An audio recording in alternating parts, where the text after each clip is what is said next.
Bismillahirrahmanirrahim. In the name of God,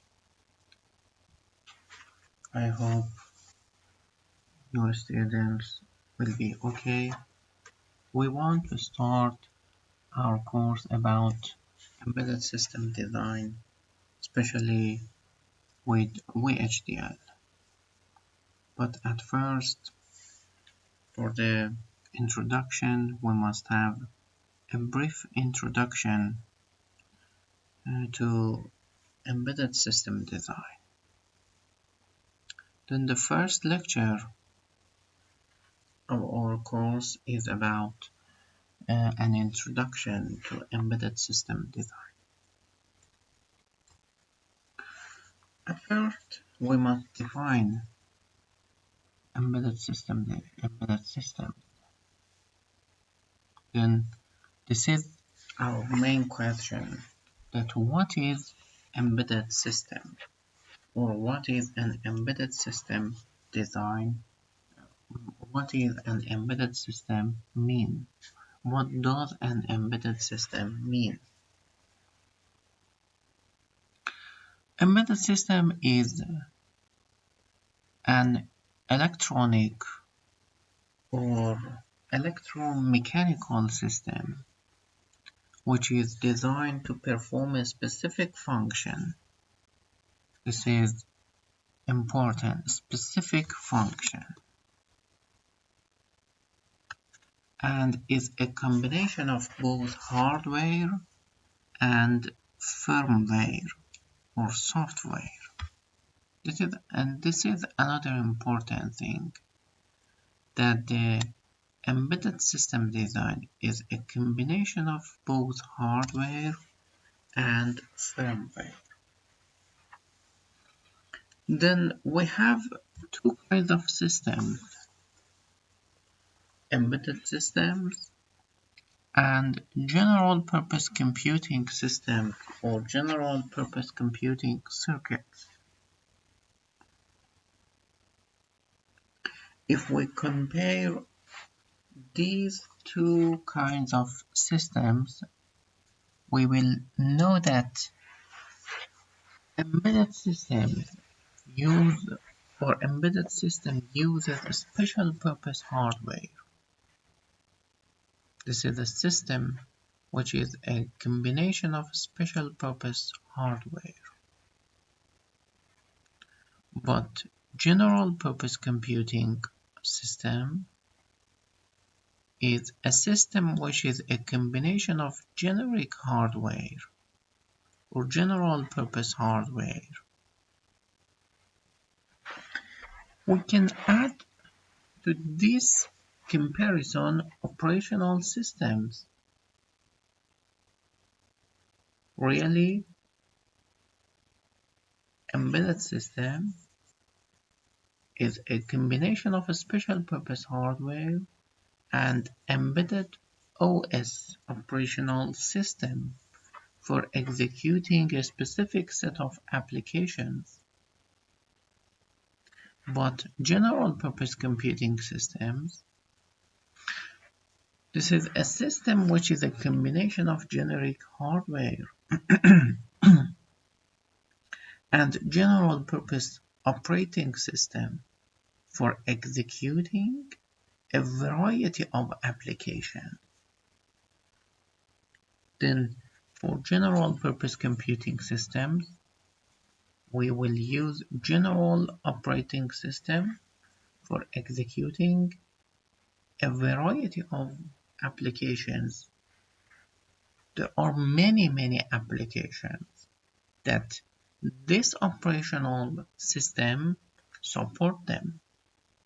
But in embedded system, we will have an embedded operational system for executing a specific set of applications.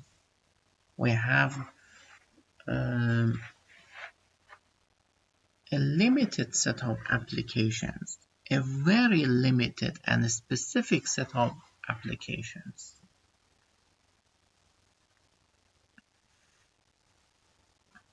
Then we can say that general purpose computing system contain a general purpose operating system, but an embedded system may or may not contain an operating system. Maybe a very little system that does not need to any operating system. Another thing is that applications are alterable or programmable by the user in general purpose computing circuit or systems like this.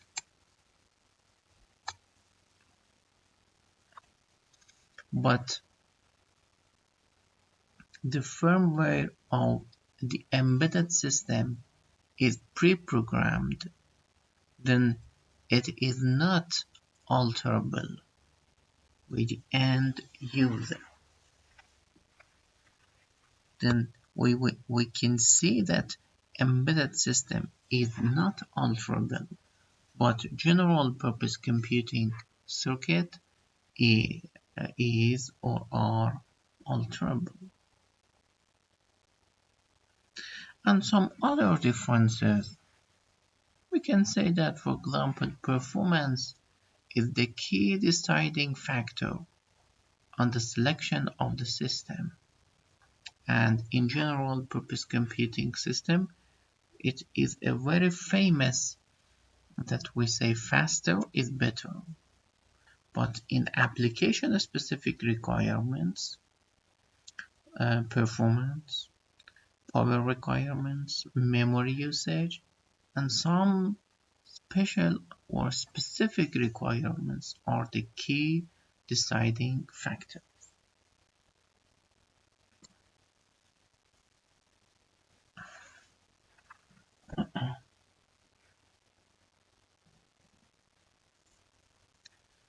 And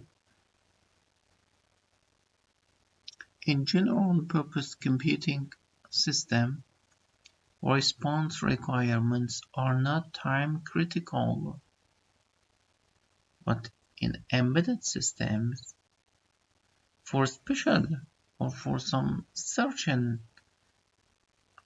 category of embedded systems like mission critical systems, the response time requirements is very critical.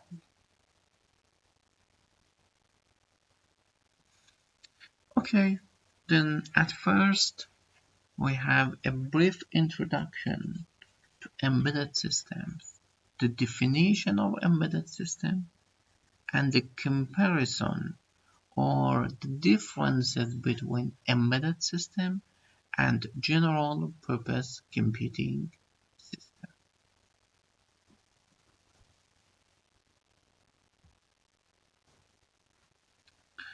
Now we want to classify the embedded systems. We have different basics of classification.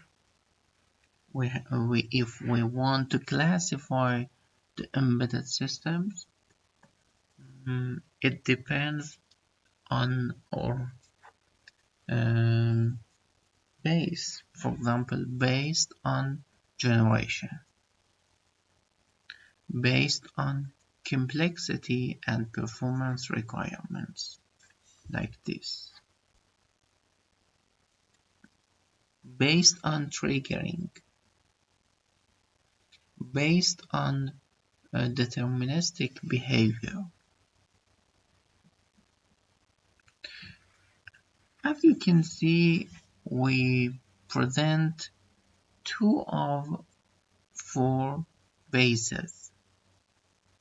The first one based on generation. It means the first generation of embedded systems or second generation of embedded systems and third generation of embedded systems. For example, some